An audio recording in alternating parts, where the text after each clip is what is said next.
Hello everyone, welcome back to 신나게 놀자. 사이언스, 테크놀로지, 이코노미, 스트래티지 등을 고민하면서 노는 곳입니다. 존슨 영국 총리가 2차전 이후 최대의 유럽 전쟁을 러시아가 준비하고 있다, 이렇게 우크라이나 침략 전에 경고를 계속했습니다. 정말로 이렇게 진행되는 것 같고요. 세계는 러시아와 우크라이나 어느 편에 설 것인지 선택을 해야 하는 상황인 것 같습니다.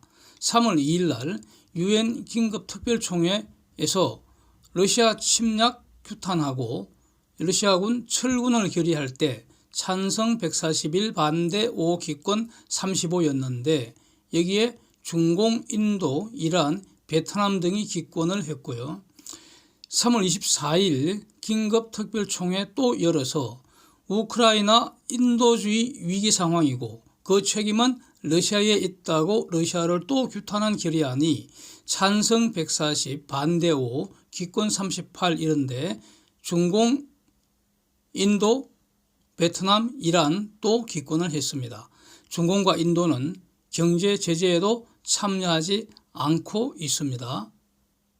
그래서 중공, 인도 요 두 나라에 대해서는 3월 20일과 3월 21일자 영상에서 대략적으로 살펴봤고요. 오늘은 좀 중복되지 않는 범위에서 미국과 러시아 사이에서 교묘하게 줄타기 하면서 실리를 챙기기에 열중하고 있는 이 중공의 소위 말하는 그 중립 전략 한번 집중적으로 살펴보고요. 또 앞으로 중공의 운명이 어떻게 될지 살펴보겠습니다. 우크라이나 관련해서 중공은 서방을 자극하는 용어는 교묘하게 피하고요. 대부분 또 러시아의 공식적인 입장을 반복하고 있습니다. 중공은 러시아의 스피커다 이거죠. 러시아의 안보 사항을 잘못 다뤘다면서 미국과 나토를 비난을 하고 갈등을 부채질하는 것 같습니다. 그러면서 서방의 경제 제재는 세계 경제를 해친다. 그래서 중공은 세계 경제의 부흥을 위해서 제재에 참석하지 않겠다. 이렇게 궤변을 내려놓고 있습니다. 중공의 소셜미디어나 일부 시민들은 이런 중공 정부를 비판하지만 중공의 검열에 걸려서 지금 제대로 자기 목소리를 못 내고 있고요. 그래서 결과적으로 중공의 행보는 노골적 러시아 편드는 거 아니냐 이렇게 서방에서는 비판의 십자포를 지금 날리고 있는 상황입니다.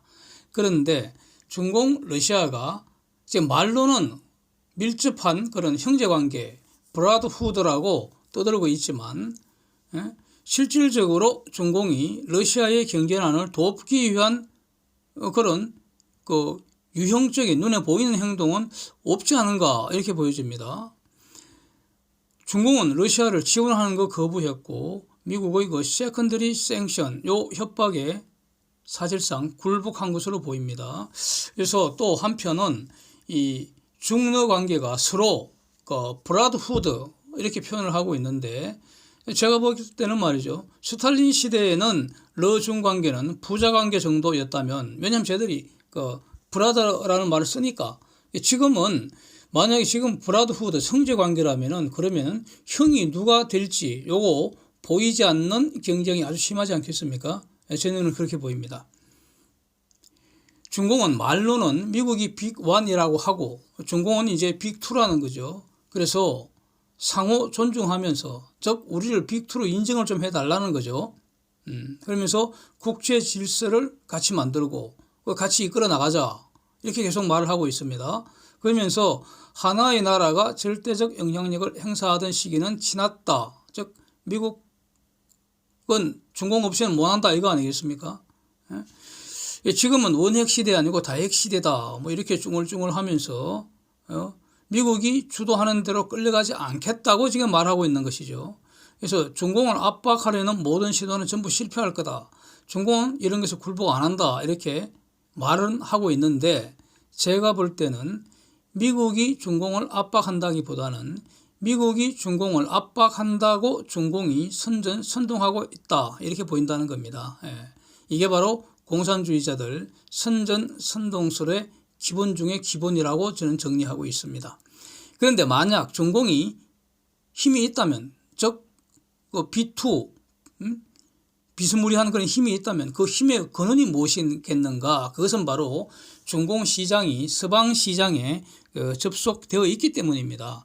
이 사실을 중공도 알고 있기 때문에 겉으로는 미국한테 티격태격하는 것 같지만 결정적인 순간에는 미국한테 꼬랑지 팍 내리고 굴복하고 알아서 긴다는 거죠. 중공은 이럴 것이 지금 많습니다. 그래서 지금의 자칭 빅2의 지위 또 지금까지의 어떤 경제적 성과 절대로 잃고 싶지 않은 것이고요. 이것이 가장 큰 관심사입니다. 러시아가 죽든 말든 그것은 그 다음 문제고요. 본질적으로 자기 관심이 아닌 거죠.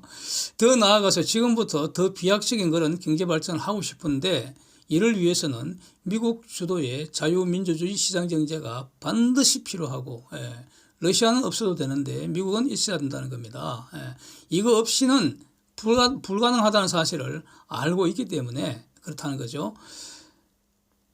러시아의 그 유크레인 침략 전쟁에 대해 중공의 어떤 그 중립성 전략, 중립화 전략 이런 거, 그러니까 최근 로마에서 미국의 그 술리반과 양제츠가 미팅을 했지 않습니까? 그리고 나서 며칠 후에 바이든하고 시진핑이 2시간가량 화상회담을 했고요. 이 과정에서도 지금 명백하게 드러난 것으로 보입니다. 그러나 중공의 이러한 그 중립성은 러시아의 잘못된 행위를 비난해야 하는데도 불구하고 비난하지 않음으로써 사실상 러시아를 지원하는 것으로 이렇게 이제 서방이 평가를 하고 있는 것이죠. 그래서 이러한 그 중공의 중립화 전략이 언제까지 지속될지, 미국 등이 어느 정도까지 용인해 줄지 이 매우 주목되는 상황이고요. 이걸 지금 미국 등이 모르는 게 아니기 때문에 미국의 결단 여하에 따라서 중공의 운명이 결정되는 거 아닌가 이렇게 보여집니다. 또 한편으로 중공은 적극적으로 러시아 이익을 위해 행동하지 않고요. 어디까지나 자기 이익을 도모하는 것으로 보입니다. 중공은 러시아와의 일정한 어떤 금융 업무, 금융 분야 협조, 업무 관계 이거를 지금 서스펜드, 보류시켜 버렸습니다. 이건 바로 러시아를 제재하는 것입니다. 그 정도에서. 그래서 가령 뱅크 오브 차이나나 ICBC 같은 곳에서 러시아하고 거래를 보류시켜 버렸고요. AIIB하고 또 브릭스 뱅크라는 거, 이게 전부 다 중공이 전략적으로 지금 키우고 있는 투자은행인데 이거 러시아와의 프로젝트 추진을 보류를 해버렸고요. 그 다음에 러시아산 수산물 수입을 보류했는데 핑계는 코비드-19 핑계를 댔다는 겁니다.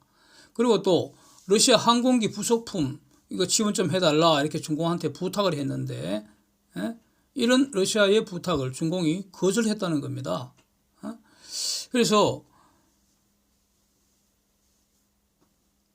지금 유크레인에서 정말 쪽팔릴 정도로 지금 러시아가 깨지고 있는데 거의 지상군들 파병했던 침략군들 전투 능력 거의 상실된 것 같은데 그래서 이제 중공에다가 드론이나 이런 드론 군수품도 지원 좀 해달라, 군자금도 좀 돈도 좀 지원해달라 이렇게 부탁을 했는데도 불구하고 결국 거절당했다는 거죠.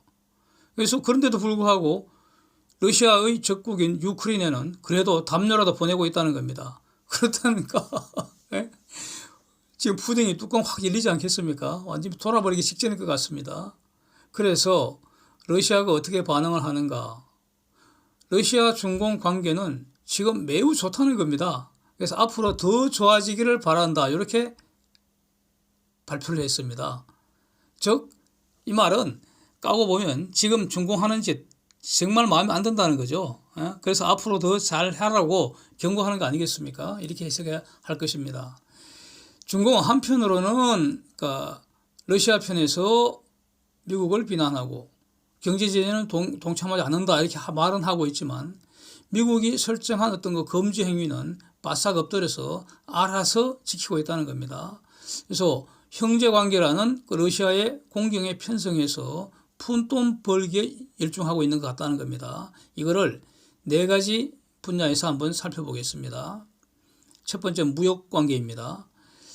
샤오미나 오포나 화웨이나 중공의 스마트폰 대표 선수들인데 러시아로 가는 공급량이 대략 한 절반으로 탁 줄었다는 거죠. 틱톡은 서비스를 보류했고요. 그 화웨이는 뭐 누구나 아는 중공의 기술 강자인데 지금 그 경제 제재에도 불구하고 여전히 러시아에서 영업 중입니다. 뭐 이 점은 한국 기업들도 마찬가지죠. 한국 기업들이 지금 명시적으로 러시아에서 탈출 선언, 사업 철수하겠다 선언한 곳은 아직 제가 뭐 특히 관심 있게 찾지를 않아서 그런지 모르겠는데 저는 아직 모르고 있습니다. 그래서 근데 어쨌든 그 실적이 감소하는 것은 뭐 현대차도 삼성전자도 다 마찬가지일 텐데 화웨이 같으면 칩 같은 이런 거 핵심 부품 수입해 와야 되는데 이 대부분이 미국 기술 사용한다는 거죠.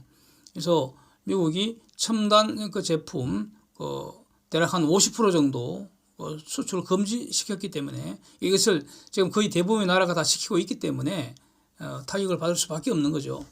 그래서 2019년도 그 미국의 화웨이가 본격적으로 제재를 받을 그 당시에도 지금 통계 나온 게 있는데 화웨이가 5G 기주국 중에서 전체 물량의 대략 한 8% 정도만 미국 기술이나 부품에서 자유로웠다는 겁니다. 그래서 이걸 다 고려해 볼 때 비록 화웨이가 러시아에서 영업 활동을 계속 한다고 하지만 첨단 기술품 수출 금지 영향으로 실적은 크게 감소하지 않겠는가.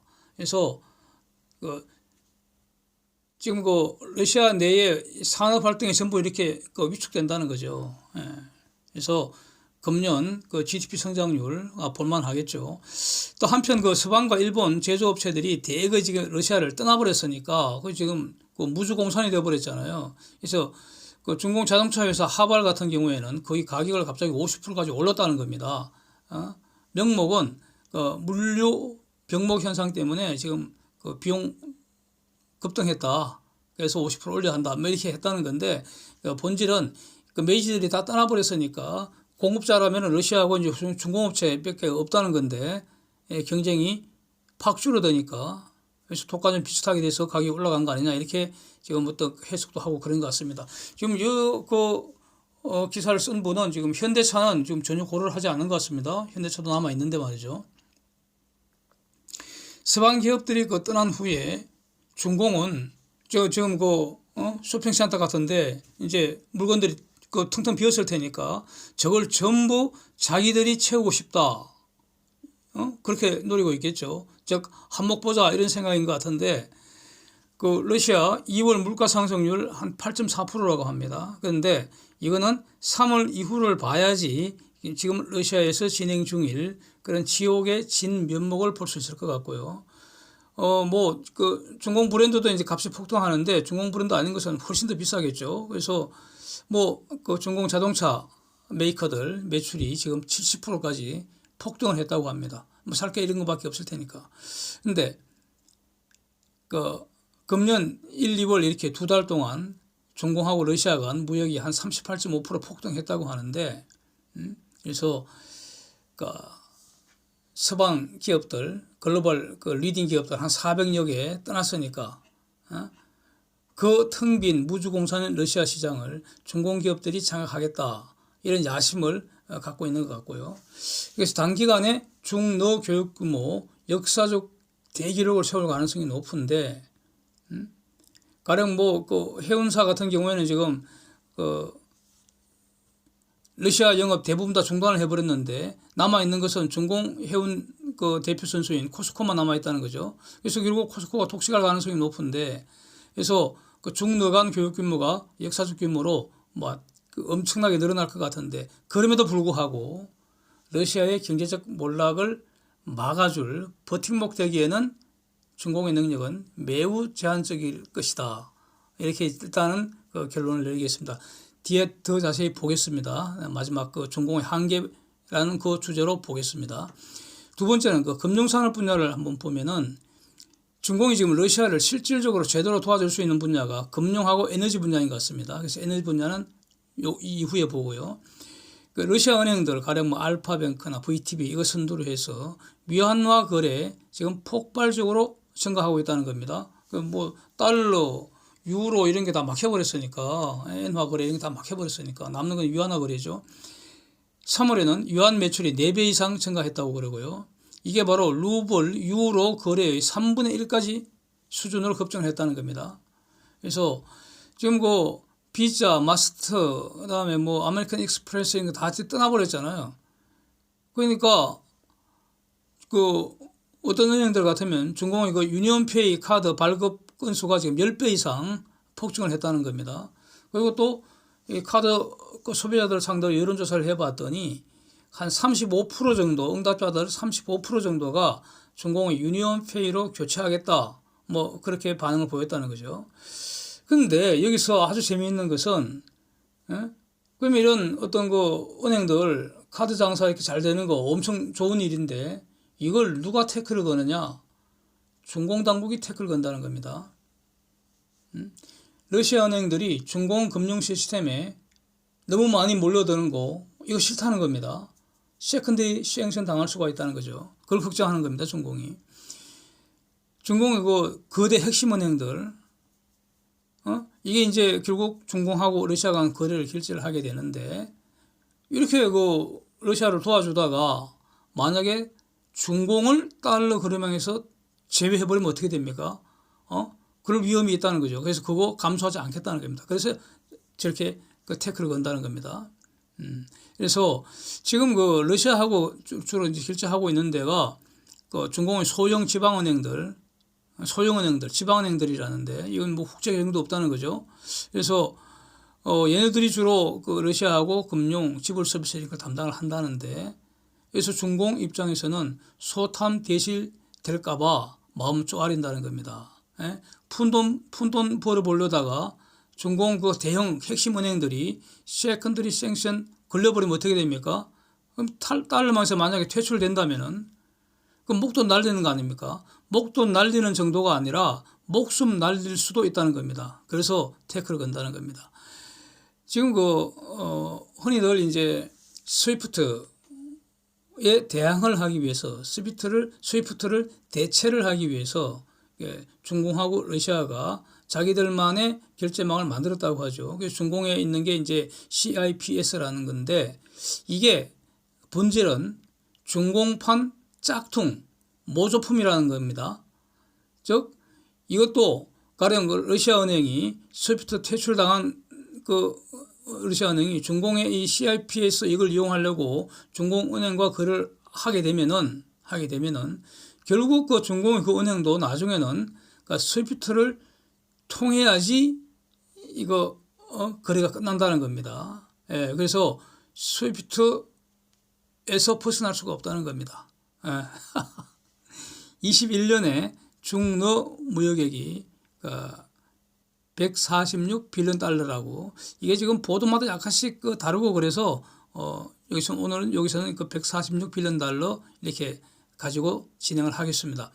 러시아 중앙은행 준비금 대략 한 13%를 위안으로 준비를 했다는 거죠. 그래서 2017년에는 불과 0.1%였다고 하니까 그동안에 130배 늘어난 거 아니겠습니까? 그러면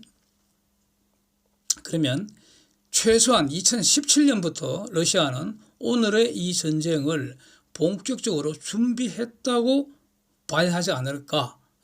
그리고 이런 점은 이 팩트라는 것은 그러니까 러시아 중앙은행이 위안 준비금을 저렇게 많이 130배나 늘리기 시작한 것 이런 어떤 그 정보를 미국도 다 알고 있을 것이고요. 이거를 미국만 알고 있는 게 아니라 미국의 주요 핵심 동맹들하고도 정보를 다 공유하면서 이것이 무엇을 의미하는가 다 알아챘을 것이고 대응 전략까지 시나리오별로 수립했지 않았을까 저는 이렇게 판단하겠습니다. 이번 경제 제재로 러시아 루블 가치 폭락을 할 때 중공은 루블화 그 거래 밴드 폭을 평소에 2배로 늘려갖고 이걸 10%로 고시했다는 거죠. 그런데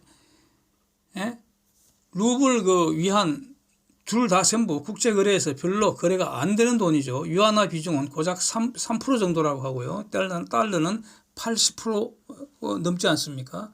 그래서 지금 중공이 자칭 빅2라고 이렇게 하기에는 위안화 꼴이 너무 초라한 현실입니다. 그래서 러시아가 저렇게 위안 비중을 늘리고 해도 결국 중공 이외 국가들과 무역할 때는 별로 효과가 없다. 이렇게 정리가 되는 것입니다. 그래서 이제 그 러시아군 그 전공익은 이런 문제를 이제 극복을 해 보려고, 즉 달러의 족쇄에서 벗어나 보려고, 그러니까 양국이 공동으로 유라시안 경제공동체 EEU라고 이걸 지금 추진하고 있다는 거죠. 그래서 인구가 대략 그 중공 빼고 대략 한 1억 8천만 명이 커버된다는데, 이건 지금 추진 중인 것이고요. 이게 자기들만의 화폐를 사용하겠다. 그래서 독립적인 국제 통화 체제를 자기들이 만들겠다. 뭐 이런 것인데, 일단 이게 정상적으로 작동을 하려면 앞으로 수년 이상 걸리기 때문에 이걸 뒤집으면 지금은 국제거래에서 달러망을 우회하는 것이 사실상 불가능하다고 봐야 되지 않을까 싶습니다. 하여튼 중러는 글로벌 경제 제재로 인한 리스크 해치를 위해서 협력을 강화하기로 했는데, 그 내용이 이겁니다. 러시아는 대외 채권 대략 한 4분의 1을 중공의 국내 채권으로 보유하는 걸로 이렇게 실천하고 있다는 겁니다. 이것이 지금 총액이 지금 한 1,400억 달러에 달한다. 이렇게 블룸버그가 보도한 것도 있는데, 결국 러시아가 달러나 미국 국채를 선택하는 대신에 위안과 중공 국채를 선택했다는 것은 뭡니까? 우등제를 버리고 열등제 투자를 늘리는 매우 우둔한 결정이라는 것이죠. 이제 세 번째, 에너지 분야 보겠습니다. 이번 러시아 제재로 사실상 중공이 가장 이득을 보는 분야, 이게 바로 에너지 분야인 것 같습니다. 러시아는 현재 천연가스를 연간 한 150에서 190 BCM 정도를 유럽에 수출을 한다고 합니다. 21년 실적은 국제에너지기구 IEA가 155 BCM이라고 발표를 했습니다. 이 가운데 140은 파이프로 가스 상태로 배달이 됐고, 15만 액체로, 즉 가스 운반선 배를 통해서 배달이 됐습니다. 이게 러시아 가스 생산량의 대략 한 42% 수준이라는 겁니다. 그래서 유럽이 러시아 가스를 싹 컷해버리면, 안 사버리면 러시아 가스 생산이 42% 줄어들게 된다는 겁니다. 에너지 분야 매출이 러시아 재정의 거의 45%를 차지한다는 겁니다. 지금 러시아 꼴이 어떻게 되겠습니까? 그래서 근데 중공의 러시아 가스 수입은 생산량의 14%에 불과합니다. 즉 유럽의 딱 정확하게 3분의 1 수준입니다. 그래서 푸틴이 정말 멍청한 짓을 한 거죠. 이제 유럽이 러시아 가스를 안 사게 되면 어떻게 되겠습니까? 러시아는 이 가스를 아시아에서 팔아야 합니다. 생각해 보십시오. 아메리카에 팔 수도 없고요. 중동에 팔 수 없잖아요. 중동은 경쟁자 아닙니까? 아프리카에 어떻게 팔겠습니까? 남는 것은 아시아뿐입니다. 그래서 이렇게 되면은 파는 자, 사는 자의 관계, 게임 관계에서 본다면은 파는 러시아가 현저하게 불리해지는 구조입니다. 그렇다고 러시아는 생산을 진짜 40% 줄일 수는 없잖아요. 그건 완전히 망하는 거지. 자, 그런데 퍼올린 가스를 배달하는 방법은 현재로서는 두 가지뿐입니다. 가스 상태로 파이프 라인을 통해서 배달을 하거나 액체로 만들어서 가스 운반선, 즉 배로 배달하는 수밖에 없습니다. 유럽에는 가스로 배달할 인프라가 잘 갖춰져 있고요. 아시아에는 가스 파이프 인프라가 지금 갖춰져 있지 않습니다. 유럽에 비하면 택도 없습니다. 그래서 그 다음에 안 그러면 이제 배로 날라야 되는데 가스 운반선도 지금 사실상 글로벌 쇼티지 상황이라고 봐야 합니다. 그래서 아시아가 러시아 가스를 구매할지도 의문이지만 가령 구매한다고 해도 추가로 대규모 인프라 건설과 가스 운반선 준비를 해야 하는데 이거 적어도 2, 3년 이상 걸린다 이겁니다. 돈도 엄청 많이 드는데 러시아가 돈 있을까요? 기본적으로 미국 등 서방의 돈과 서방의 기술이 투입돼야지 이게 빨리 진행이 됩니다. 지금 중너 배송 능력 완전 풀 가동한다고 해도 러시아는 2025년까지 50 BCM을 보낼 수 있다고 합니다. 지금 유럽으로 가는 물량의 3분의 1 수준에 불과합니다. 그럼 3분의 2는 어떻게 합니까? 이런 말이죠. 중공하고 러시아 간에 지금 가스파이프 라인 정설 공사 중인 게 있는데 그 이름이 파워 오브 시베리아 2 파이프라인입니다. 이거 28년에 준공될 예정이라고 이렇게 추정이 되고 있습니다. 이게 정상 가동해도 50bcm이 추가될 뿐입니다. 그래서 28년에 시베리아 2 파이프라인 가동된다 해도 러시아의 준공가스 수출량 100bcm에 불과하고요. 이것은 현재 유럽 물량 최대치의 대략 절반 수준에 불과합니다. 그래서 어떻게 해야 되겠습니까? 중공은 궁지에 몰린 러시아를 깝대기 홀랑 벗겨서 그냥 막 덩쳐 먹으려고 하지 않겠습니까? 즉 가격을 후려친다는 거죠. 그렇게 되면 또 어떻게 하겠습니까? 푸딩이 엄청 열받겠죠. 말로는 형제 관계를 하면서 말이죠. 형제의 깝대기 홀랑 폈겠다고. 미국보다 중공이 더 얄밉지 않겠습니까? 그래서 푸딩이 조금만 더 열받으면 러비브로 날아가던 미사일이 그냥 베이징으로 배달 사고를 내지 않겠습니까? 지금 그 중공의 에너지 기업들은 서방이 버리고 떠난 러시아의 에너지 기업들 또 자원 기업들 요거 싸게 집어삼키려고 완전히 눈에 불을 켜고 있는 상황이 아닐까 생각이 되고요. 그래서 말로는 이제 형제라고 말만 하면서도 힘 빠진 러시아를 집어삼키려고 그냥 막 굶주린 늑대처럼 달려드는 거 아닌가 그렇게 보이는데 푸딩은 아직 이걸 진짜 제대로 모르는 것 같습니다. 그래서 Pudding has no idea what is coming to Russia 이런 뜻이죠. 그래서 미국을 친구로 둬야지 중공은 친구가 될 수 없다는 사실을 세상은 다 아는데 지금 푸딩은 모르고 있는지 알아도 할 수 없다고 생각하는지 하여튼 궁금합니다. 이제 네 번째 중공의 한계를 한번 보겠습니다. 중공은 지금 말로는 말이죠. 자기들이 그래도 빅2니까 또 자기는 무력을 사용하지 않고 말로써 평화를 추구한다 해서 하면서 유크레인과 러시아 관계를 자기가 중재를 하겠다고 이렇게 말하고 있는데 사실상 세상은 중공을 주목하지 않습니다. 이게 중공의 한계 아니겠습니까? 이제 한번 보겠습니다. 중공 러시아 밀착 동기가 뭘까? 저는 이렇게 정리를 합니다. 그 지정학적 급변에 기인한 것이 아니고요. 중공과 러시아 각자 논리가 있고 실질적 이익 추구한 결과가 아니겠는가. 중공은 자신에게 이익이 되는 경우에만 제한적으로 러시아를 돕는 것처럼 말하고 행동한다는 거죠. 민감한 주제에 대해서는 중공도 러시아도 어느 쪽도 진짜 상대방 이익을 위해서 서로 지원한 적이 없는 것 같습니다. 대표적인 게 크림반도 그다음에 남진아해 이 사건인 것 같고요. 그래서 그럼에도 불구하고 중공은 지금 국제적으로 집중 조명을 받고 있는데 이게 뭡니까? 미국이 계속 중공을 쪼고 있는 거죠. 끊임없이 계속해서 이렇게 압력을 넣고 있는 것 같습니다. 중공한테 러시아에서 물러서라. 러시아랑 한편 되지 마라. 러시아랑 한편 되면 니도 같이 죽게 된다.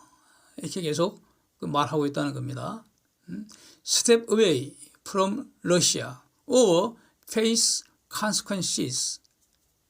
계속 얘기를 하고 있습니다. 그래서 지금 그 중공 내부에서는 야, 이거 줄을 어디에 서야 되냐? 러시아한테 줄을 서야 되냐? 미국 편에 줄을 서야 되냐? 이 논쟁이 지금 격렬한 것 같습니다. 그런데 중공 내부 또 특히 중공 정부는 이미 답을 다 알고 있다는 거죠. 제가 볼 때는 그렇습니다. 현재의 유크레인 러시아 전쟁의 저거는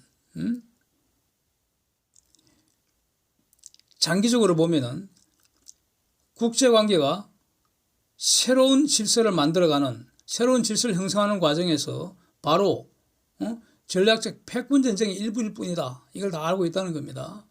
그 전략적 패권 전쟁은 누구와 싸우는가?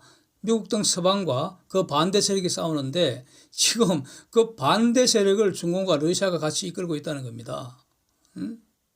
이런 내용들이 그러니까 베이징 올림픽 과정에서 푸틴하고 시진핑이 공동성명 발표한 거, 그게 기본적으로 나와 있는 것으로 저는 정리를 합니다. 그럼에도 불구하고 이렇게 말은 이렇게 했으면서도, 공동성명서 이렇게 다 했으면서도 중국은 딱 그 싫은 게 있다는 거죠. 중국은 매우 싫어하는 게, 근본적으로 싫어하는 게 있습니다. 그거는 유크레인과 러시아 두 나라 간의 전쟁에 휘말리는 거 싫다는 겁니다. 여기서 어느 한편 들었다가, 즉 러시아 편 들었다가, 지금 중공 경제는 extremely globalized Chinese economy, 이렇게 딱 표현할 수 있습니다. 고도하게 국제화된, 글로벌화된 중공 경제입니다. 여기서 러시아 편 들었다가 미국한테 제재 당해버리면은 중공 경제가 박살이 난다는 거죠.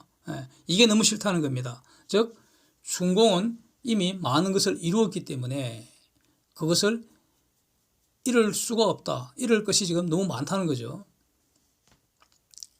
그래서 실제로 중공은 지금, 그러니까 한편 보면은 이 중립 전략을 취하고 있는 것 같은데, 그러나 내부적으로는 어느 편에 설지 눈치 보기, 이거 끝낸 거 아니냐. 그래서 얘네들이 지금까지는 아주 그 애매하게, 또 두리뭉실하게, 도대체 말인지 방군지 그렇게 표현을 했는데, 그것을 지금 말을 슬슬 바꾸고 있는 것 같다는 거죠. 그거는 첫 번째로는, 그러니까 지금까지는 시진핑이 유크레인, 러시아 저런 그 어떤 갈등을 말로 해라, 이렇게 갈등이라는 단어, 이런 말로 이제 표현을 했는데, 전쟁의 발발이다, 이렇게 표현을 바꾸기 시작했습니다.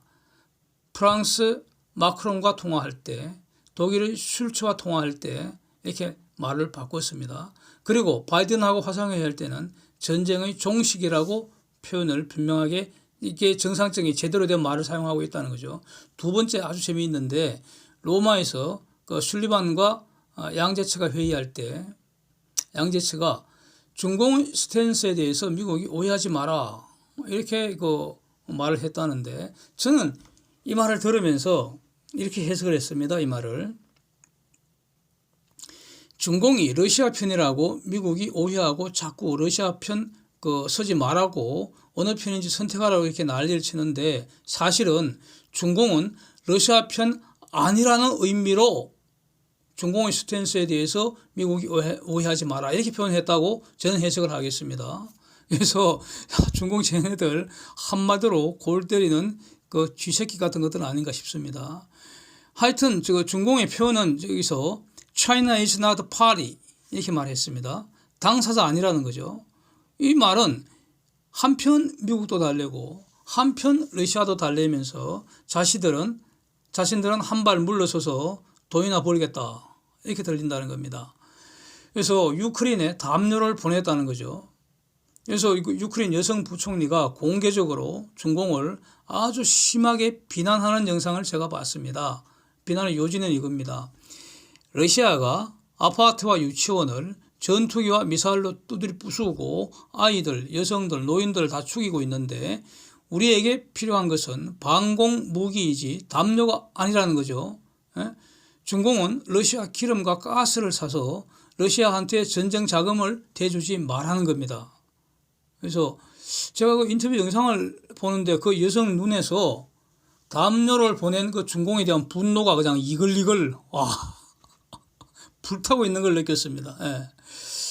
그런데도 불구하고 중공은 유크레인한테 또 담요를 더 보낸다는 겁니다. 유크레인한테는 아마 지금 담요가 필요할 거다, 이렇게 하면서, 그러면서 우리는 추위에 떠는 유크레인 국민들 생각해서 이 인도주의 차원에서 담요를 주는데, 미국은 무기를 줘서 쌈지를 부추기고 있다, 이렇게 아주 고상하게 점잖은 말로, 그러나 입으로 똥 누는 소리를 하고 있는 것 같습니다. 주한 유크레인 대사가 한국 정부에게 소총과 탄약 지원을 요청을 했다고 이렇게 보도가 되는 걸 봤습니다. 그런데 여기에 대해서 한국의 그 좌파 것들이 살상 무기는 안 되고 인도주의 물품, 뭐 전투식량 이런 걸 보내기로 했다는 겁니다.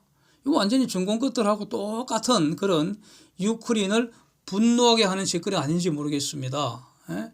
달라고 하는 것부터 지원을 해주고 추가로 전투식량이나 뭐 방탄복 이런 것도 보내주면 좋은 거 아니겠습니까? 그래서 지금 저 좌파 저것들이 반대를 해서 유크레인의 젤렌스키 그 대통령이 전 세계 그 주요국들, 리딩 국가들 그 의회에다가 화상으로 연설하고 있지 않습니까? 일본에도 했고요. 다 했는데 당연히 지금 한국 국회도 할 것이라고 기대를 하고 있는데 좌파 저것들이 반대를 해서 지금 한국은 지금 패싱됐다는 거죠. 그래서 한국도 어느 편에 서야 할지 확실하게 해야 하지 않을까. 그래서 윤석열 정부에서는 좀 달라지기를 기대를 하겠습니다. 결국 중공은 러시아에게도 립서비스나 계속하면서 미국과 EU와 계속 돈벌이하는 이런 방안을 아직까지 계속 모색을 하고 있다. 이렇게 이제 정리가 되는 겁니다. 마크롱하고 통화할 때 시진핑의 진짜 관심사는 중공하고 EU 간의 투자 협정이 지금 교착 상태에 빠져 있는데 이거 빨리 좀 타개하자. 요거였다는 겁니다. 아마도 중공이 러시아 편에서 계속 서서 즉 러시아 제재에 중공이 동참을 안 하면 중공 EU 간의 투자 협정은 물 건너 간다는 것을 시진핑은 알고 있고 시진핑은 진짜 걱정되는 건 바로 요건이라는 겁니다. 또 미국하고 그 관계에서는 저기 술리반하고 양재치 회의할 때 미국은 중공은 부탁하기를 우리 CPTPP 그거 들어가고 싶다 이렇게 얘기했다는 겁니다. 여기서 그 양재천은 아주 의미 있는 말을 했는데 이거 저도 이전에도 영상에서도 한번 계속 몇 번 소개를 드렸는데 중공은 러시아 때문에 손해볼 짓 안 하겠다 이렇게 미국을 안심시킨 것으로 보입니다. 러시아에 전투드론을 보내지도 않을 것이고 전쟁 자금으로 그 돈도 안 보내겠다 이렇게 확인해 줬다는 겁니다. 무역 관계에서는 그러니까 미중 양국은 서로 간의 가장 큰 그 무역의 상대방입니다. 작년 기준으로 이제 중공의 러시아와의 교역 규모는 1,460억 불 정도 된다는데 이게 미국하고는 7,500억 불, EU하고는 8천억 불. 그래서 러시아 교육 규모는 미국 더하기 EU의 10분의 1도 안 되는 수준입니다. 즉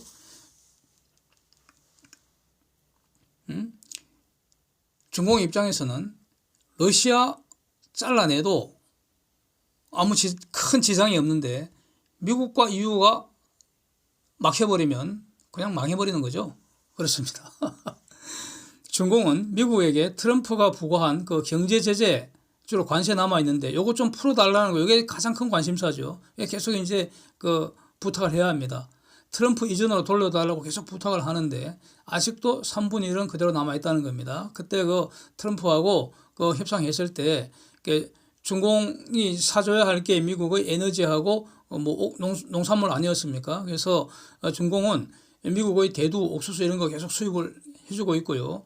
또 그 미국의 에너지, 특히 그 천연가스 이런 거 지금 가장 많이 사주고 있죠. 그렇습니다. 그래서 한편 그 러시아한테도 최소한의 고려는 또 해주고 있고 이런 상황입니다. 그래서 서방과의 관계를 해롭게 하지 않는 선에서 러시아와의 그 입장을 고려를 해주고 있는 이런 관계라고 이제 정리를 하는 게 맞을 것 같습니다. 그래서 그 서방이 정한 레드라인 알아서 더 철저하게 지키고 있는 거 아닌가. 그러면서도 자기 이익이 생기면은 적극적으로 그걸 취한다는 거죠. 이렇게 보입니다. 그래서 지금 그 중공이 이렇게 이쪽 저쪽 다 붙어서 푼돈벌이 하는 거 요거를 과연 미국과 서방이 언제까지 어느 정도까지 허용할지 이거 이제 앞으로 그 주목을 해야 한다는 겁니다. 푸틴은 미사일과 폭격으로 유크레인의 어린이, 여성, 노인들을 전쟁 피난민들로 만들어서 집에서 쫓아내버리고 가족을 생이별을 시켰습니다. 바이든은 이분들을 찾아가서 위로를 하고 지원하는 모습을 지금 우리가 보고 있습니다. 폴란드 워소 지역을 방문해서 연설을 했죠. 많은 사람들을 만나고 많은 말을 했습니다. 그래서 거기서 그 피난민들 만나갖고는 여러분들이 가족을 다시 만나도록 여러분의 파괴된 도시를 재건하도록 우리가 돕겠다. 우리는 여러분과 함께 하겠다. 이런 말을 자기 입으로 하고 있습니다. 그래서 푸딩은 부수고 죽이지만 바이든은 도와주고 살리는 일을 하고 있기 때문에 어디가 선이고 악인지 명백하고요. 선과 악이 싸울 때 우리가 어느 편에 서야 할지 이것도 명백하다고 저는 생각합니다. 그리고 바이든의 연설 중에 루블은 러블이 되었다. 루블은 화폐 아닙니까? 러시아 화폐. 러블은 가령 그 미사일 맞아갖고 완전히 폭삭 내려앉은 그 건물들 잔해, 그게 러블 아닙니까? 그래서 루블은 러블이 되었다. 이렇게 맞는 말이죠. 근데 전쟁 전에는 러시아가 세계 11위권 그런 이제 그 경제 대국이었는데, 강국이었는데 지금은 20위권 밑으로 밀려났다. 이렇게 이제 연설 중에 말을 했는데 맞는 말이죠. 최소한 화폐 가치가 반토막 났으니까 맞는 말인 것 같고요. 근데 문제는 저게 시작이라는 거죠. 민간인 거주지역, 학교, 병원 이거 다 부셔버리고 어린이, 여성 이런 무차별 살상한 푸딩, 이거 권력을 가져서는 안 된다. 즉 푸딩은 물러나야 한다. 이렇게 바이든이 입으로 말했는데 여기에 대해서 푸딩의 러시아는 반박하기를 푸딩을 대통령으로 만든 것은 러시아 국민이지 당신이 아니다. 이렇게 이제 반박을 했다고 하는데 제가 하고 싶은 말은 말이죠. 러시아 국민들이 그 푸딩의 유크레인을 부수고 죽이라고 푸딩을 대통령으로 선택한 거 아니라고 말하고 싶습니다. 그래서 여기까지 들어주신 분들께 감사의 팁으로 타이베이 타임즈 사진 보십시오. 매우 중요한 내용입니다. 금요일 타이완 정권 거래소에 대만의 완하이 해운이 5척 13,100TU급 컨테이너선 삼성중공업에 발주했다고 공시를 했습니다. 이거는 무슨 썰이 아니고요. 타이완 정권 거래소 공시 내용입니다. 이것이 보도가 됐습니다. 타이페이 타임즈에. 그래서 가격은 6.59억 달러에서 7억 US 달러 이렇습니다. 2024년부터 이제 순차로 인도될 예정이라니까 아마도 월요일 날 오늘 삼성중공업도 이건 그 수주 공시 가능성 매우 높지 않을까 이렇게 생각이 됩니다. 좀 더 이 영상을 일찍 좀 올리려고 했는데 사실은 여러 가지 그 우여곡절이 있었습니다. 제가 개인적으로 좀 바쁘고 또 이게 지금 녹음을 다 하고 나니까 또 녹음 시작 버튼을 제대로 누르질 않아 갖고 녹음이 하나도 안 돼 있어 갖고 지금 두 번째 똑같은 다시 하고 있습니다. Thanks for watching. See you next.